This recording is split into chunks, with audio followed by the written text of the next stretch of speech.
नमस्कार, आदाब, सत श्री अकाल। Welcome to maths with Vishal YouTube channel. दोस्तों, हम लोग आर.एस. अग्रवाल बुक से टाइम एंड डिस्टेंस, समय और दूरी चैप्टर को सॉल्व कर रहे थे।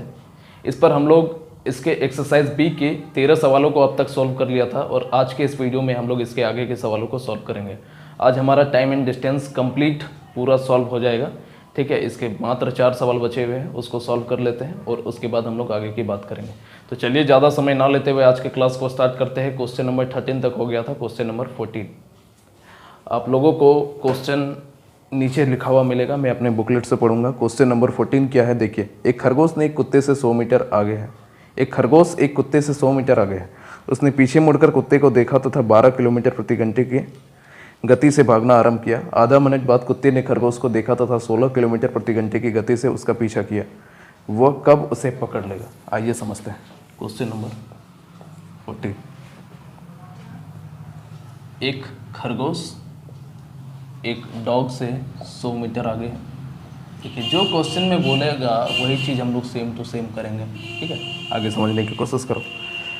फिर आगे बोला है कि उसने पीछे मुड़कर कुत्ते को देखा तथा 12 किलोमीटर प्रति घंटे की गति से भागना आरंभ किया। यानी कि ये कुत्ता को देखा और उसके बाद 12 किलोमीटर पर आवर की स्पीड से दौड़ना चालू कर दिया।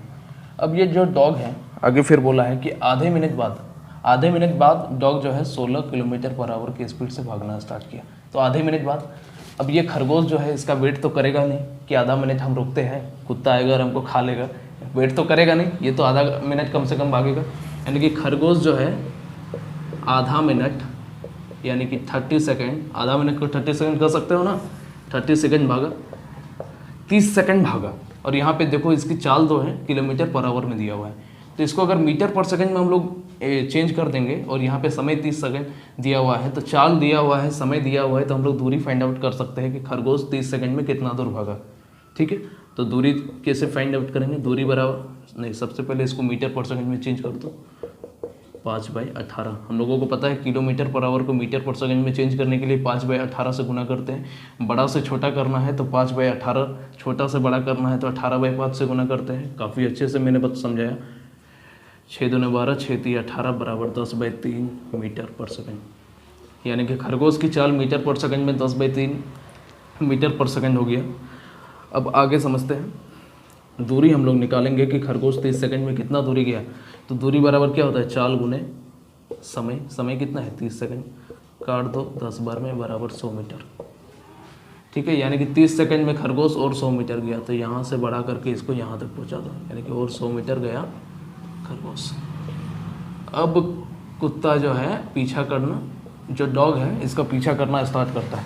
तो डॉग की स्पीड देखो 16 किलोमीटर पर आवर में है और खरगोश की स्पीड तो हम लोग मीटर पर सेकंड में चेंज कर दिए, तो डॉग की स्पीड भी मीटर पर सेकंड में चेंज करना पड़ेगा। तो 16 गुने मीटर पर सेकंड में चेंज करने के लिए 18 से गुना करो। इसको नहीं काटते, इसे रहने देते हैं। तो क्या ले सकते हैं? 80/18 मीटर पर सेकंड। यानी कि ये हो गया हमारा डॉग की मीटर पर सेकंड में स्पीड।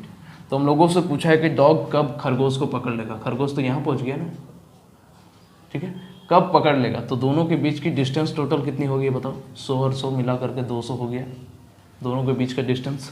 हम लोगों से पूछा है कि कब पकड़ लेगा, यानी कि समय का बात किया है। तो समय बराबर क्या होता है? टोटल दूरी कितना है? 200। समय बराबर दूरी बटा चाल होता है। लेकिन एक चीज़ देखो कि डॉग इस तरफ भाग रहा है और खरगोश भी इस तरफ भाग रहा है। तो देखो दोनों ही जब सेम डायरेक्शन में भाग रहा है तो रिलेटिव स्पीड क्या होता है? Time and distance. मैंने एक एक चीज़ को बहुत बारीकी से समझाया है। अब टॉपिक खत्म होने वाला है। खुद से बताओ कि जब सेम डायरेक्शन में जाते हैं तो रिलेटिव स्पीड घटता है। तो इसकी चाल कितनी है? 80/18 माइनस खरगोश की चाल कितनी है? 10/3। देखो रिलेटिव स्पीड सेम डायरेक्शन में जाने पे घटता है, इसलिए माइनस का साइन दिया है। अब सॉल्व करो। 200/80/18 माइनस 10 × 18 डिवाइडेड बाई 3। 18 हमने एलसीएम ले लिया, 3 × 5 = 15, 3 × 6 = 18। तो 200 बटा, यहाँ 18 नहीं होगा, 80 में से 60 गया तो 20 और ये 18 ऊपर चला जाएगा, कट दिया 10 बार में, यानी कि 180 सेकेंड। ये देखो मीटर में था ना, 200 मीटर और ये सेकंड में है हमारा समय। तो 180 सेकंड में पकड़ लेगा। 180 सेकंड को मिनट में चेंज करने के लिए क्या करेंगे? 60 से भाग देंगे, काट देंगे, तो 3 मिनट, यानी कि 3 मिनट में डॉग जो है उस खरगोश को पकड़ लेगा। ठीक है, चलिए नोट डाउन कीजिए वीडियो को पॉज करके।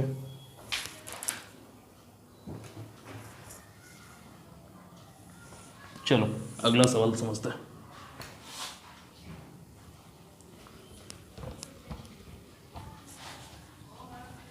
क्वेश्चन नंबर 15, 15 नंबर सवाल है। एक व्यक्ति ने 3990 किलोमीटर की दूरी का कुछ भाग वायुयान द्वारा, कुछ भाग जलयान द्वारा तथा शेष भाग थल यात्रा से तय किया। तो वायुयान, जलयान तथा थल पर की गई यात्रा में लिए गए समय का अनुपात 1:16:2 है तथा यात्रा में साधनों की औसत गतियों का अनुपात क्रमशः 20:1:3 है। तो उसकी कुल औसत गति 42 किलोमीटर प्रति घंटे हो तो जलयान द्वारा तय की गई दूरी ज्ञात कीजिए। ठीक है, आइए समझते हैं। क्वेश्चन नंबर 15, हम लोगों से दूरी दिया गया है कि कोई व्यक्ति जो है 3990 किलोमीटर की दूरी तय करता है। कुछ भाग वो वायुयान के द्वारा, कुछ भाग वो जलयान के द्वारा, कुछ भाग वो थलयान के द्वारा तय करता है। और जिसका समय का अनुपात हम लोगों को दे दिया गया है 1:16:2 और इसका हमारा गति यानी कि चाल का अनुपात दे दिया गया है 20:1:3। और आगे बोला है उसकी यदि उसकी कुल औसत गति यानी व्यक्ति की कुल औसत गति क्वेश्चन में दे दिया गया 42 किलोमीटर पर आवर। और फाइनली हम लोगों से पूछ दिया गया है तो जलयान द्वारा तय की गई दूरी ज्ञात करें। तो देखो समय दिया हुआ है, चाल दिया हुआ है, तो दूरी हम लोग निकाल सकते हैं। दूरी बराबर क्या होता है? चाल गुना समय। तो दूरी कितना हो जाएगा बताओ? चाल गुना समय तो 20, 16 एकम 16 और 3 दूने 6। तो ये हो गया हमारा दूरी। टोटल दूरी अगर हम लोग निकाल दे तो 20 + 16 + 6 कितना हो गया? 36 और 6 42। लेकिन टोटल दूरी हमारा 42 हो गया, 42 यूनिट हो गया। और यहाँ पे टोटल दूरी क्वेश्चन में हमारा मेंशन कितना है? 3990 किलोमीटर, यानी 42 यूनिट का मान 3990 किलोमीटर के बराबर हो जाएगा। एक यूनिट का मान कितना हो जाएगा? 3990 डिवाइडेड बाई 42। ठीक है, तो हम लोगों को क्या चाहिए? इसको काट ले क्या? चलो काट लो। 7 × 42, 7 × 35, 4 बचा, 7 × 7 49। 6 का पारा में काट देंगे तो 6 × 9 = 54, 3 बचा, 6 × 5 = 30। एक 95 आ गया। 95 किलोमीटर एक यूनिट का मान। हम लोगों को जलयान की दूरी पूछा है, तो जलयान की दूरी कितने हैं? 16 यूनिट। तो 16 यूनिट का मान कितना हो जाएगा? 95 × 16 गुना कर दो। 16 × 5 = 80, 80 के 0 कैरी बच गया 8, 16 × 9 = 144, 144 + 8 कितना हो गया? 44, 6, 60, 1, 52, यानी कि 1520 किलोमीटर की हमारा डिस्टेंस जलयान के द्वारा तय किया। और यही हमारा आंसर हो जाएगा। ठीक है, नोट डाउन कीजिए। वीडियो को पॉज करके नोट डाउन कीजिए। ऑनलाइन पढ़ने का तरीका यही होता है, पता है आप लोगों को। अगला सवाल देखते हैं। आज थोड़ी सी स्पीड स्लो है। स्लो इसलिए है क्योंकि टॉपिक ख़त्म होने वाला है और कुछ अच्छे सवाल है तो मैं आराम से सॉल्व करवाता हूँ। लेकिन आप लोगों को पता है स्पीड थोड़ी सी ज़्यादा भी है, अभी ज़्यादा हो गई है। ऐसा होता है जब मैं किसी टॉपिक को स्टार्ट करता हूँ तो बहुत स्लो, एकदम 0 लेवल से स्टार्ट करता हूँ। जैसे ही वो टॉपिक ख़त्म होने वाला होता है मेरी ऑटोमेटिक मेरी स्पीड बढ़ जाती है। ठीक है, तो चलो अगला सवाल देखते हैं। 16 नंबर सवाल क्या है कि एक रेलगाड़ी को किसी स्टेशन से चलने के 3 घंटा बाद दुर्घटनाग्रस्त होने के कारण 1 घंटा रुकना पड़ा। इसके बाद यह रेलगाड़ी मूल गति की 75% गति से आगे चली तथा अपने गंतव्य स्थान पर 4 घंटा देरी से पहुंची। यदि दुर्घटना उसी रेलवे लाइन पर 150 किलोमीटर आगे हुई होती तो गाड़ी केवल 3.5 घंटे विलंब में पहुंचती। तो यात्रा की दूरी तथा गाड़ी की मूल गति ज्ञात कीजिए। आइए समझते हैं। क्या है? एक रेलगाड़ी को किसी स्टेशन से चलने के 3 घंटा बाद दुर्घटनाग्रस्त होने के कारण, देखिए मान लीजिए कि ये एक स्टेशन है, इससे 3 घंटा बाद यहाँ पे कोई रेलगाड़ी दुर्घटनाग्रस्त हो गया जिसके कारण 1 घंटा का देरी हो गया। क्वेश्चन में बोला गया है, ये बोला है ना, 3 घंटे बाद दुर्घटनाग्रस्त होने के कारण 1 घंटा रुकना पड़ा। इसके बाद ये रेलगाड़ी अपने मूल गति की 75% गति से आगे चली। तो मूल गति हम लोगों को पता नहीं है, तो x किलोमीटर पर आवर रेलगाड़ी की हम लोग मूल गति मान लिए। ठीक है, लेकिन यहाँ पे दुर्घटना होने के कारण मूल गति का 75% की स्पीड से ये जाने लगे। ये क्वेश्चन में बोला है, काटो 25% हटेगा तो नीचे 100% तो हम लोगों ने पढ़ा है। ठीक है, तो 25 3 75, 25 चौके 100, यानी कि 3x/4। 3x/4 यहाँ से हमारा दुर्घटना के बाद चलने लगा। और फिर बोला है फाइनली उसको अपने स्थान तक पहुँचने में 4 घंटा का देरी हो जाता है। ठीक है, और फिर अगला कंडीशन में क्या बोला है, देखो फिर से अगला कंडीशन दिया है, ये स्टेशन है, रेलवे है, इसकी speed x kilometre per hour, जैसा कि तैसा ही है। क्या बोला है कि 4 घंटे की देरी में पहुंची, यदि दुर्घटना उसी रेलवे लाइन पर 150 किलोमीटर आगे हुई हो। यहाँ पे देखिए इस जगह पे हमारा दुर्घटना हुआ है, लेकिन इससे 150 किलोमीटर के आगे अगर दुर्घटना होती है, मान लो कोई यहाँ पर होती है और दुर्घटना होने के कारण 1 घंटा का देरी होता ही है, तो यहाँ पर भी 1 घंटा का देरी होगा। ठीक है, वो तो कॉमन सेंस यूज़ करने वाली बात है कि यहाँ पर दुर्घटना के कारण 1 घंटा का देरी हुआ तो यहाँ पर भी होगा। ठीक है, कुछ मेंशन नहीं है, इसलिए दोनों जगह हम लोग सेम मानना पड़ेगा। ठीक है, तो क्या बोला है कि ये गाड़ी केवल 150 मीटर आगे हुई होती तो गाड़ी केवल 3.5 घंटा का विलंब करती है, यानी कि पहले 4 घंटा का विलंब करती है, लेकिन थोड़ा सा आगे एक्सीडेंट होने के कारण 3.5 घंटा की देरी करती है। तो यात्रा की दूरी तथा गाड़ी की मूल गति ज्ञात कीजिए। ठीक है, बहुत ही बढ़िया सवाल। ठीक है, स्टूडेंट पानी पी देगा इस सवाल में, अच्छा स्टूडेंट पानी पी देगा। तो चलिए समझते हैं कितने आसान तरीके से हम लोग समझेंगे। देखिए यहाँ पे देखो, सबसे पहले दुर्घटना यहाँ पर होती है और 1 घंटे की मतलब देरी हो जाती है। मान लो कि अगर दुर्घटना नहीं हुआ होता तो 1 घंटा जो यहाँ पे वेस्ट हो रहा है ये नहीं होता, यानी कि तब 3 घंटा का देरी होता। ठीक है, और इस कंडीशन भी मान लो कि यहाँ पे अगर दुर्घटना नहीं हुआ होता तो 3.5 घंटा, यहाँ पर भी 1 घंटा का वेटिंग कर रहा है ना दुर्घटना होने के कारण, तो अब 2.5 घंटा का वेटिंग होगा। ठीक है, यहाँ तो कोई दिक्कत। अब देखो यहाँ से यहाँ तक का डिस्टेंस, देखो यहाँ पे बोला है कि दुर्घटना से 150 किलोमीटर आगे अगर दुर्घटना हुआ होता क्वेश्चन का लैंग्वेज में है, तो यहाँ से यहाँ तक का दूरी 150 किलोमीटर। तो यही सेम चीज़ यहाँ पर भी देखते हैं, दोनों तो एक ही चीज़ है ना, मैंने अलग अलग लिखा है आप लोगों को समझाने के लिए, नहीं तो मैं यहाँ पर भी कर सकता था। ठीक है, तो यानी कि यहाँ से यहाँ तक का डिस्टेंस कितना है, 150 किलोमीटर। ठीक है, यहाँ तक कोई दिक्कत नहीं है। तो यहाँ पे देखो दुर्घटना नहीं होने के कारण 3 घंटा का देरी हो रहा है, यहाँ पे दुर्घटना नहीं होने के कारण 2.5 घंटा का देरी हो रहा है। दोनों में कितने का अंतर है, देखो आधे घंटे का अंतर है। और देखो यहाँ पे जब यहाँ पर एक्सीडेंट होता है, ये यहाँ पर एक्सीडेंट होता है तो 3 घंटा का देरी, ठीक है 4 घंटा का देरी, और यहाँ पे एक्सीडेंट होता है तो 3.5 घंटा का देरी। एक्सीडेंट नहीं होता है तो यहाँ पे 3 घंटा का देरी, और एक्सीडेंट यहाँ पर अगर इस कंडीशन में नहीं होता है तो 2.5 घंटा का देरी।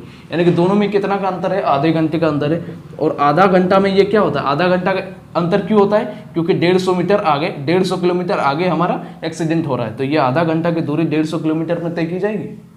समझ पा रहे हो, आधे घंटे की दूरी, देखो दोनों में डिफरेंस समय का अंतर कितना है, आधे घंटे का। और यहाँ पे दोनों में पहला कंडीशन में यहाँ पर हो रहा है एक्सीडेंट, दूसरा कंडीशन में यहाँ पे एक्सीडेंट हो रहा है जो कि 150 किलोमीटर यहाँ से आगे है। तो आधे घंटे में ये 150 किलोमीटर का डिस्टेंस ही ना तय किया। ठीक है, अब समझ में आ गया। तो 150 किलोमीटर का डिस्टेंस तय किया, तो यहाँ पे टोटल 3 घंटा का देरी हो रहा है अगर एक्सीडेंट नहीं होता है। तो आधे घंटे में यहाँ, तो 1 घंटे में कितना मतलब कि कितना किलोमीटर का मतलब डिस्टेंस तय करेगा, तो 150 गुने 3 ये 2, यानी कि 300 मीटर का डिस्टेंस 1 घंटे की देरी में तय करेगा। तो 3 घंटे की देरी में कितना का डिस्टेंस तय करेगा, तो 3 घंटे की देरी में 300 गुने 3 बराबर 900 किलोमीटर, यहाँ मीटर लिख दिया क्या, 900 किलोमीटर की मतलब कि दूरी तय करेगा। तो देखो यहाँ 3 घंटे की दूरी में 900 किलोमीटर के डिस्टेंस तय करेगा, तो यहाँ से यहाँ तक का डिस्टेंस क्या हो गया, 900 किलोमीटर हो गया। ठीक है, यहाँ तक कोई दिक्कत नहीं होना चाहिए, बहुत अच्छे से एक्सप्लेन किया। अब आगे समझो, यहाँ पे बोल दिया गया है कि यहाँ पर इस जगह जब एक्सीडेंट होता है तो 150 किलोमीटर का मतलब 3 घंटा का देरी होता है, और इस जगह जब एक्सीडेंट होता है इससे 150 किलोमीटर के आगे तो 2.5 घंटा का देरी होता है। समय में कितने का अंतर, आधा घंटा का अंतर। इस कंडीशन में चाल जो है घट करके 3/4 हो जाती है, और इस कंडीशन में चाल के बारे में कुछ नहीं बोला है, तो चाल हमारा वही है। और दोनों में अंतर, समय का अंतर कितना है, आधे घंटे का है। तो समय बराबर क्या होता है बताओ, इधर मैं लिख रहा हूँ, समय बराबर दूरी बटा चाल। दूरी कितना है 150 मीटर, और चाल क्या है इस कंडीशन में 3x/4। और दूसरा कंडीशन में क्या है, दोनों में दूरी कितना है, इन दोनों के बीच में 150 मीटर का 150 किलोमीटर का दूरी है ना जी। और सही क्या है ये, चाल कितना है x का, और समय का अंतर कितना है आधे घंटे का, तो 1/2 आवर का। इसको सॉल्व कीजिए, ये अलग हो गया। ठीक है, इसको सॉल्व करो, 3×5 = 15, ये ऊपर जाएगा तो ऊपर जाएगा ना 5 के 20, यानी कि 1.5, देखो 200 होगा, 200 में से 150 जाएगा तो 50/x = 1/2। x का मान कितना हो जाएगा, 50 × 2 बराबर 100 किलोमीटर पर आवर। तो x का वैल्यू आ गया, यानी कि प्रारंभिक स्पीड रेलवे की आ गई, और ये हमारा एक आंसर हो गया। दूसरा चीज़ हम लोगों से क्या पूछा है कि प्रारंभिक मतलब कि टोटल डिस्टेंस कितना है। तो 900 किलोमीटर यहाँ का डिस्टेंस आया, यहाँ से यहाँ तक का डिस्टेंस निकाल लिए तो हमारा आंसर निकल जाएगा। तो देखो चाल हमारा निकल गया 100, और ये कितना समय लेता है यहाँ तक पहुँचने में, 3 घंटे का समय लगता है। तो देखो दूरी बराबर क्या होता है, चाल गुने समय। तो चाल हमारा 100 है, समय कितना ले रहा है 3, यानी कि 300 किलोमीटर का डिस्टेंस यहाँ तय करेगा। देखो यहाँ पे चाल हमारा ये एक्स का वैल्यू आ गया ना 100 किलोमीटर पर आवर, यहाँ पे 3 घंटे का समय ले रहा है। तो दूरी बराबर चाल गुना समय, यानी कि यहाँ तक का डिस्टेंस क्या आ गया 300 किलोमीटर आ गया। टोटल डिस्टेंस का बात करें तो यहाँ से लेकर यहाँ तक 900, इधर 300 हो गया। तो 900 प्लस 300 कितना हो जाएगा, यहाँ पे लिख देते हैं कुल दूरी 900 प्लस 300 इक्वल टू 1200 किलोमीटर। ये हमारा दूसरा आंसर हो गया। ठीक है, ये पहला आंसर, ये दूसरा आंसर, नोट डाउन करो। काफ़ी अच्छे से एक्सप्लेन किया। आरएस पूरा यूट्यूब पूरा खोज लो। ठीक है, अगर ये सवाल कहीं पे भी सॉल्व करवाया गया हो तो पूरा यूट्यूब खोज लो। अगर दिमाग नहीं खा जाए तो फिर बताना। और देखो हम लोग कितनी आसानी से समझे। अगर कम समझ में आया है तो वीडियो को फिर से रिवाइंड करके देखना और समझने की कोशिश करना। ठीक है, चलिए नोट डाउन कीजिए।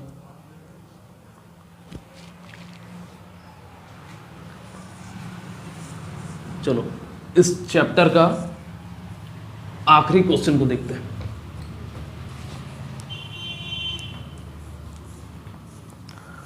आखिरी सवाल क्या है,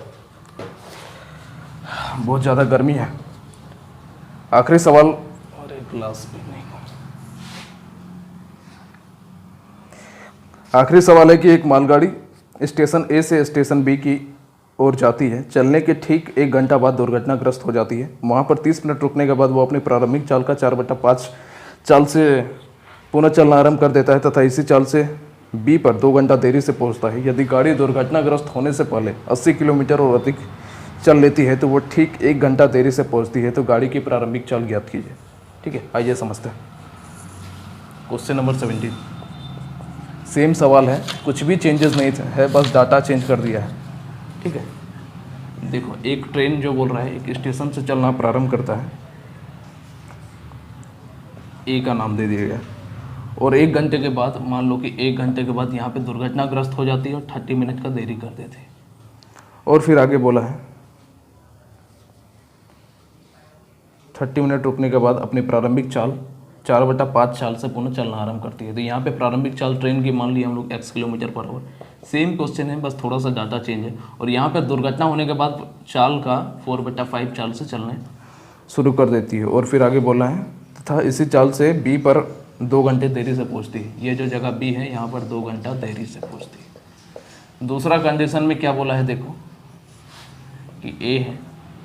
ठीक है, यहाँ से ट्रेन जो है x किलोमीटर पर आवर की स्पीड से चलना शुरू करती है। दूसरा कंडीशन में क्या बोला है कि यदि गाड़ी दुर्घटनाग्रस्त होने से पहले 80 किलोमीटर और अधिक चल ले, यानी कि यहाँ पर दुर्घटना हो रहा है, अब यहाँ से बोल रहा है कि 80 किलोमीटर और चल ले, यानी कि यहाँ पर अगर 80 किलोमीटर यहाँ से यहाँ तक का फासला मान लिया होगा, और यहाँ पर अगर दुर्घटनाग्रस्त हो तो क्या बोला है कि 1 घंटा देरी से पहुँचती है। यानी बी पर जो है अब वो 1 घंटा देरी से पहुँचती है। पहले 2 घंटा का देरी कर रहा था, अब 1 घंटा का देरी कर रहा है। ठीक है, तो यहाँ पर 30 मिनट का दुर्घटनाग्रस्त एक्सीडेंट होने के कारण 30 मिनट का ब्रेक लिया। तो यहाँ पर भी एक्सीडेंट हुआ तो 30 मिनट का यहाँ ब्रेक लेगा। ये तो कॉमन सेंस यूज़ करने वाली चीज़ है। ठीक है, तो हम लोगों से पूछा है फाइनली कि गाड़ी की प्रारंभिक चाल ज्ञात कीजिए, यानी कि ये जो है x का वैल्यू हम लोगों से पूछा है। एकदम आसान सा सवाल है कि समझ लो कि अगर दुर्घटना नहीं हुआ होता 30 मिनट को हम लोग 1/2 आवर भी लिख सकते हैं। अगर दुर्घटना नहीं हुआ होता तो ये जो है 1.5 घंटा में देरी से पहुंचता। यहाँ पे अगर दुर्घटना नहीं हुआ होता तो 1 घंटे की जगह ये आधा घंटा देरी से पहुंचा होता। तो देखो दोनों ही समय में कितने का अंतर है, 1 घंटे का अंतर है। देखो 1.5 घंटा और आधा घंटा में 1 घंटे का अंतर है ना।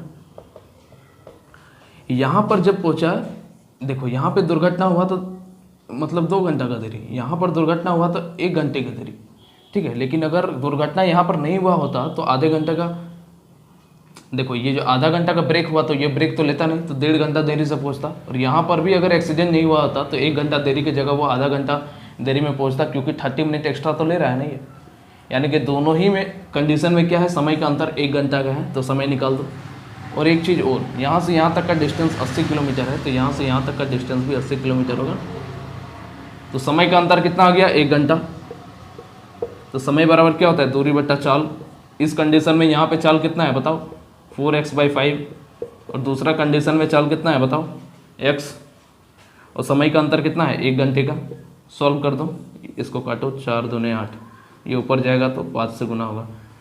तो 20 25 100/x minus 80/x equal to 1। तो 20/x इक्वल टू 1, तो x का वैल्यू कितना हो गया, 20 किलोमीटर बराबर। ये हमारा आंसर हो जाएगा। ठीक है, चलिए इसको नोट डाउन कीजिए। इसी के साथ RS अग्रवाल बुक हमारा कंप्लीट खत्म हुआ। टाइम इन डिस्टेंस, समय और दूरी चैप्टर पूरी तरह से खत्म हुआ। एक एक क्वेश्चन को पूरी बारीकी से हम लोगों ने समझा। वीडियो को पॉज करके नोट डाउन करना। कोई भी ऐसा सवाल नहीं है जिसको मैंने डीपली एक्सप्लेन ना किया हुआ हो। वीडियो पसंद आती है तो लाइक शेयर कर सकते हो, आप लोगों की मर्जी, ना पसंद आए तो डिसलाइक कर सकते हो। ठीक है, तो आज के लिए इतना ही, फिर मिलेंगे किसी और टॉपिक में। RS अग्रवाल बुक से मात्र और 2 टॉपिक हम लोग सॉल्व करेंगे, ट्रेन और बोट एंड स्टीम।